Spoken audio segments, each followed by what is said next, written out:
Votre visage crée autant de confiance que de distance. Et il ne s'agit pas ici de beauté mais bien de prestance. Dans ma dernière vidéo, on parlait de tout ce que la négligence esthétique disait de vous. Aujourd'hui, on va aller un petit peu plus loin, on va parler de morphologie du visage, du visagisme. Comment une coiffure bien choisie peut considérablement changer la perception de votre visage et de votre allure. L'idée, c'est d'en finir avec l'idée qu'aucune coiffure ne vous va ou de porter des coiffures hasardeuses tout en pensant qu'elles vous vont. On verra comment travailler avec la morphologie de votre visage et non pas contre celle-ci. Bonjour à tous, bienvenue sur le Fuse de l'image, j'espère que vous vous portez bien. Ici, on parle de style et d'image de soi pour vous aider à révéler votre unicité ainsi que votre présence. J'espère que vous avez passé une belle rentrée ainsi qu'une belle fin d'été. Et comme promis dans la précédente vidéo, je reviens vers vous avec l'ouverture d'une série consacrée à la mise en beauté de soi. En commençant par, bien évidemment, le visage. Il faut savoir que votre visage, c'est un point focal. C'est sur lui que les regards se posent en premier. C'est aussi de votre visage que part votre propre regard. Et c'est sur ce même visage que l'on lit vos émotions, qu'elles soient bonnes ou plutôt mauvaises. Bref, c'est la partie de votre corps qui ouvre ou qui ferme la porte aux interactions. Un visage laissé à l'abandon ne peut qu'envoyer de mauvais signaux vis-à-vis de vous. A l'inverse, une coiffure parfaitement adaptée à votre structure va venir d'office créer un cadre. Cette structure que votre coiffure va apporter à votre visage va mettre en valeur vos expressions, va mettre en valeur votre regard, et l'ensemble des choses que vous voulez projeter. De la douceur, du mystère, de l'autorité, du dynamisme, de la jeunesse, à vous de voir. J'ai regroupé pour cette vidéo 4 grandes familles de types de visages. L'idée ne sera pas ici d'être exhaustive, mais de vous donner des repères simples et évocateurs pour vous aider à mieux comprendre la morphologie de votre visage et mieux la mettre en valeur. Ces 4 catégories sont les visages courts et compacts. Ne vous inquiétez pas si ça vous paraît un peu abstrait. Au fil de la vidéo, ça va vous paraître bien plus concret, donc restez jusqu'à la fin. Ensuite, on a les visages verticaux, les visages anguleux et les visages que je vais appeler fluides. Premièrement, on a les visages courts aux formes compactes. Donc on a dans cette catégorie les visages carrés ou ronds. Les caractéristiques de ces visages sont que la largeur est plus ou moins proportionnelle à la longueur. C'est pour ça qu'on parle de visage court. La mâchoire peut être marquée si on est sur un visage carré ou plutôt arrondi avec des pommettes très saillantes si on est sur un visage rond. L'objectif, étant donné de l'aspect court du visage, c'est d'allonger le visage, élancer le visage. Donc en pratique, on va porter des coiffures qui vont apporter du volume sur le haut de la tête. Des coiffures qui vont peut-être apporter de la largeur au niveau du visage en jouant sur les textures et les épaisseurs, mais toujours en créant un effet de fluidité pour ne pas amplifier l'effet compact et court de ce visage. Donc dans l'idéal, ce qu'on va faire, c'est de porter des coiffures avec une raie sur le côté. Tout ce qui va être raie latérale, les boucles wavy ou les formes dégradées, tout ce qui va venir dérigidifier le visage. Cette fluidité, on peut également la porter avec de la couleur ou des jeux d'ombre et de lumière, avec de l'ombré ou des mèches qui vont être un peu plus lumineuses que la majeure partie de la chevelure, pour créer un effet de lumière et créer plus de mouvement. Donc les conseils si vous avez un visage carré ou rond, c'est de porter des coiffures plutôt dégradées, avec bien évidemment du volume sur le dessus de la tête. Dans l'idéal, on porte des coiffures qui vont s'arrêter au niveau du menton ou au niveau de la clavicule. Et bien évidemment, l'arrêt sur le côté, on évite absolument les franges épaisses, droites, les coupes boules ou les coupes au bol, tout ce qui peut être trop court, etc.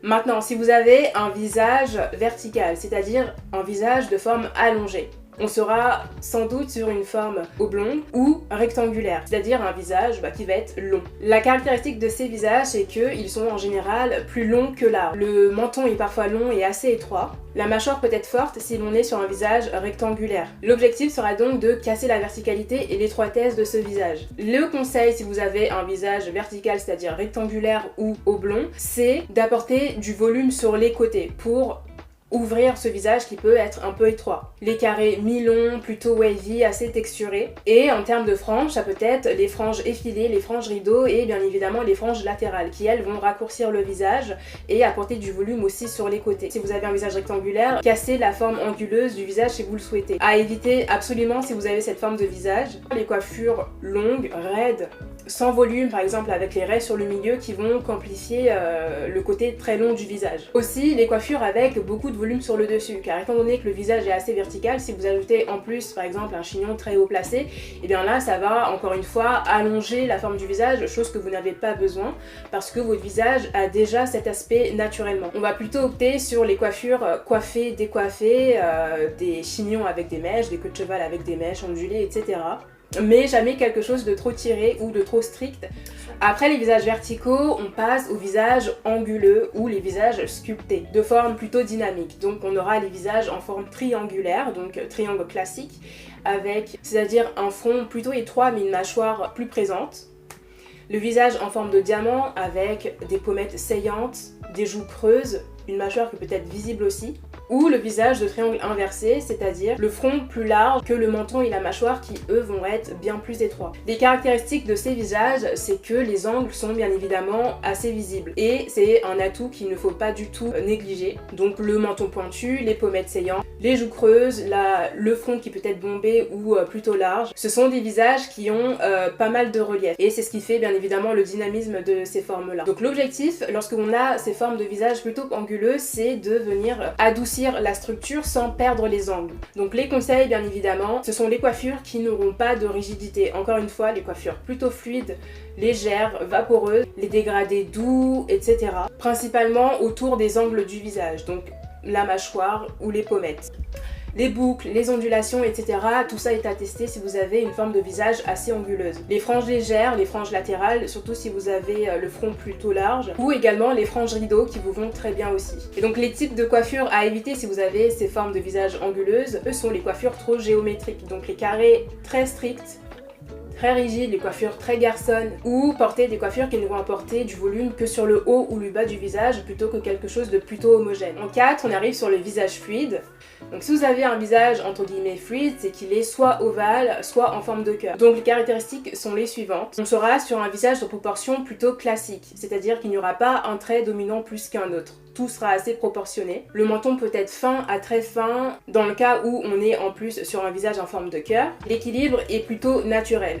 L'objectif, étant donné que vous avez un visage qui vous permet de porter vraiment la plupart des coiffures, c'est de le révéler plutôt que de casser sa forme naturelle. Et comme tout vous va, vous allez plutôt jouer sur le style plutôt que sur le rééquilibrage, que ce soit en termes de texture, de longueur, de couleur bien évidemment en respectant votre colorimétrie, ou de mouvement. Le seul point de vigilance si vous avez un visage ovale ou un visage en forme de cœur, c'est d'éviter les coiffures trop plates ou sans personnalité. Toutes les coiffures dans lesquelles on va pouvoir soupçonner un manque d'intention. Donc si vous avez ce type de visage, on fait ressortir au maximum la personnalité car je le répète, vous avez un visage et vous êtes très chanceuse d'avoir un visage qui vous permet de porter la plupart des coiffures. Donc que l'on soit sur du court, des coiffures plus audacieuses, les franges longues ou courtes, vraiment vous avez un choix assez large, des coiffures à tester à l'appel. Tout sera question de style et de personnalité.